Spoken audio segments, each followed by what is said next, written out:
Under the warm glow of the setting sun, Amma sat alone beneath the sprawling branches of the ancient baobab tree, her small figure lost in its massive shadow.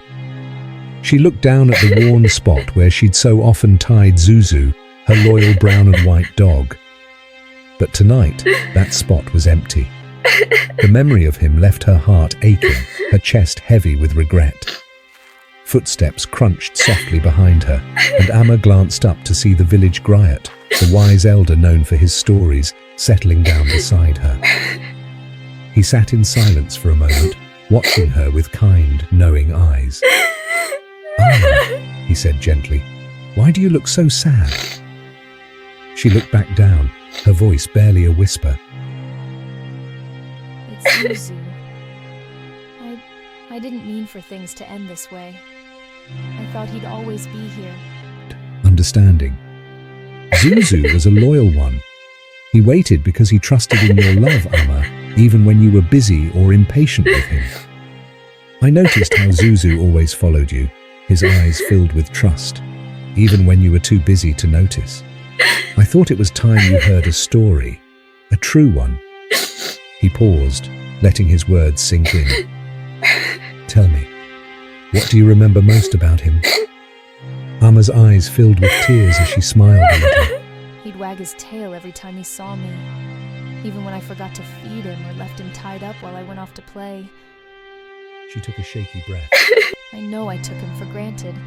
I thought he'd always be there. The Griot placed a comforting hand on her shoulder. "Sometimes we only see what we've lost once it's gone," he said softly. "But even in sorrow, there's something to be learned if we're willing to listen." Amma looked up, her heart heavy with guilt and sadness. Did you have a story about that too? The Griot smiled gently.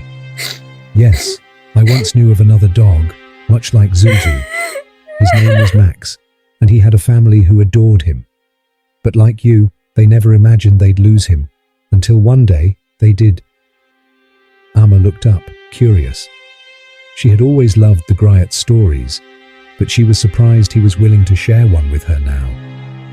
The Griot shifted his gaze to the horizon, his voice carrying a tone of wisdom earned over many years. Amma's gaze softened as she leaned in to listen, feeling a quiet hope that maybe, somehow, the story could give her a way to understand the loss. "Once," he began, "there was a dog named Max. He looked a lot like Zuzu, actually. A little brown dog with a white stripe down his nose and a heart so full of love, he'd follow his family everywhere." Amma's interest piqued, and she leaned closer, drawn in by the Griot's warm, steady voice. "Max had a home and a family who adored him," the Griot continued. "They played with him, took him on walks, and at night he'd sleep at the foot of their beds. But one day, everything changed. A fierce storm tore through their town, destroying their home and leaving them with no choice but to move far away. They handed Max over to a neighbor, promising him a good life, but soon that neighbor grew tired of him. Max was passed from one hand to another, never finding the love he'd once known." Amma's eyes softened as she listened, feeling an ache grow in her chest. She reached down and stroked the spot where Zuzu used to sit beside her, a small gesture of longing. The Griot continued, his voice tinged with sorrow. Max's new owners barely noticed him. He'd wait by the door each day, hoping for a kind word or a simple pat on the head. But no one paid him any attention. Over time, his bright eyes dulled, and his once soft fur became rough and matted. He went from a dog full of joy to one who felt invisible, forgotten. Amma's hand stilled, and she looked at the Griot, her voice barely a whisper. "What happened to Max?" The Griot sighed deeply.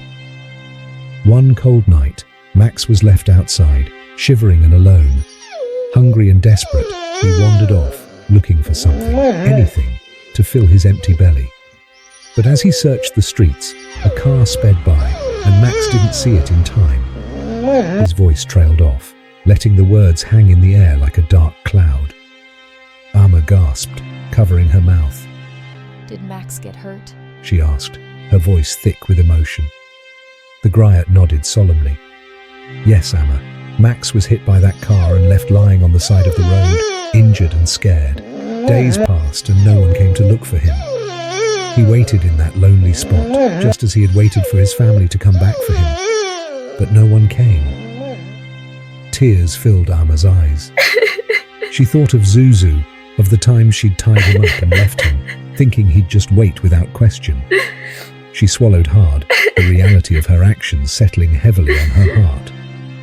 But Max's story didn't end there, the Griot continued, a hint of hope returning to his voice. A kind man named James eventually found him. James was a man with a gentle soul, and when he saw Max lying there, he didn't hesitate. He knelt down and whispered, "It's okay, little one. You're safe now. I'll take care of you."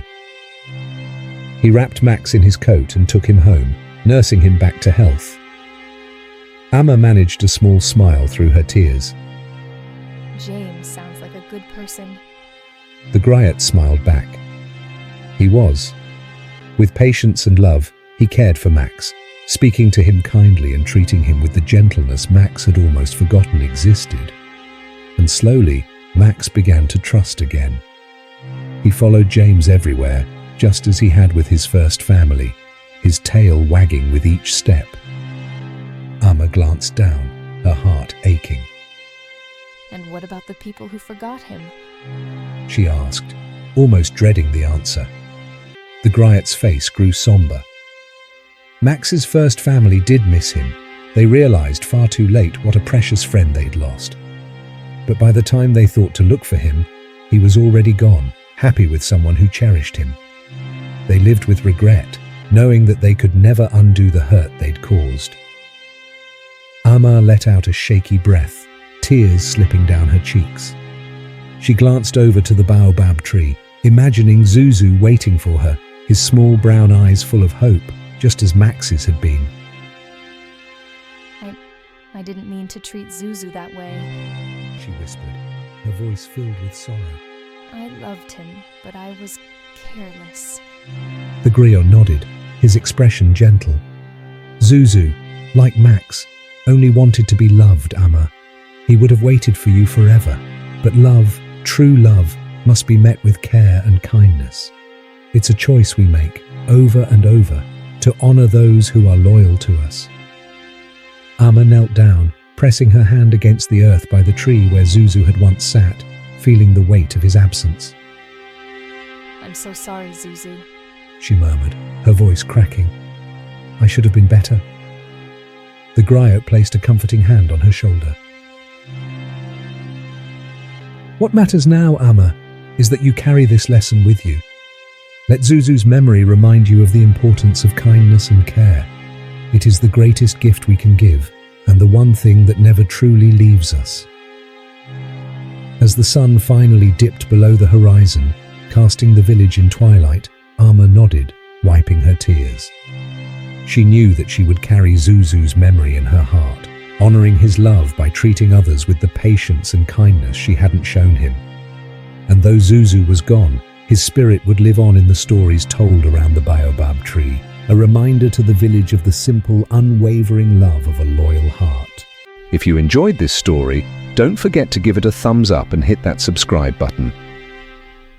Here are some lessons drawn from Amma and Zuzu's story. 1. Cherish the present lesson. It's easy to take for granted those who are always there for us, but time is fleeting. Whether with people or pets, moments of love and loyalty deserve to be noticed and appreciated. 2. Responsibility comes with love lesson. True love requires commitment. Taking care of someone, human or animal, isn't just about the fun parts, but the everyday acts of attention, patience, and kindness. 3. Small actions have lasting impact. Lesson. Small acts of neglect can accumulate, affecting others more than we may realize. It's a reminder that our daily actions, good or bad, leave a mark on the lives of those around us. 4. Regret teaches.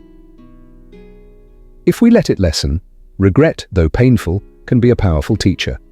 When we reflect on our actions, we learn to treat others better in the future, honoring those we may have hurt. 5. Loyalty deserves respect and care. Lesson. The loyalty of a friend or pet is a gift.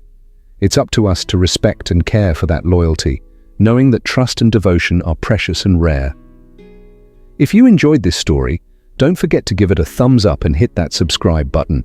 It really helps support the channel and brings more stories your way.